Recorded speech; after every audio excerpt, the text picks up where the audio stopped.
Hey guys, in this video I'm going to show you how to fix D3D11 problem or error on your PC, and it usually occurs while playing games. Now to fix that, simply hit the Windows key on your keyboard and type in Adjust Appearance and Performance of your Windows.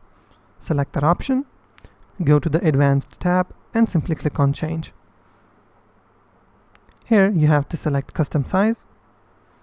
Now what you have to do is type in 1024. Now in the maximum size section, what you have to type in, you have to check what size of your RAM is installed on your PC or on your laptop. My PC has 16 gigs of RAM. So what I will do, I will open my calculator and I will type in 1024, which is the same value, which is the initial size, and I will multiply it with 16 because I have 16 gigs of RAM.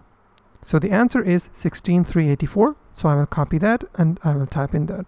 Now, for instance, if your PC has 8 gigs of RAM, then what you have to do is simply type in 1024 and multiply it with 8.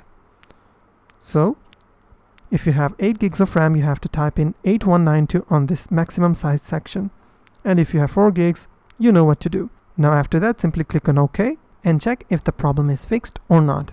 But if the problem is still not fixed, then what you can do is hit the Windows key again and type in Device Manager, hit Enter.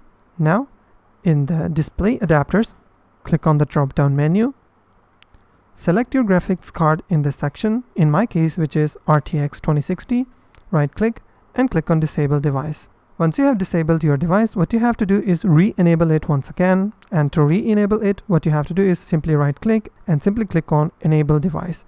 Once you've done that, restart your PC, and after that hopefully your problem will be fixed. And that's simply how you can fix D3D11 error on your PC or your laptop. If you found this video helpful, please hit the like button and also don't forget to subscribe.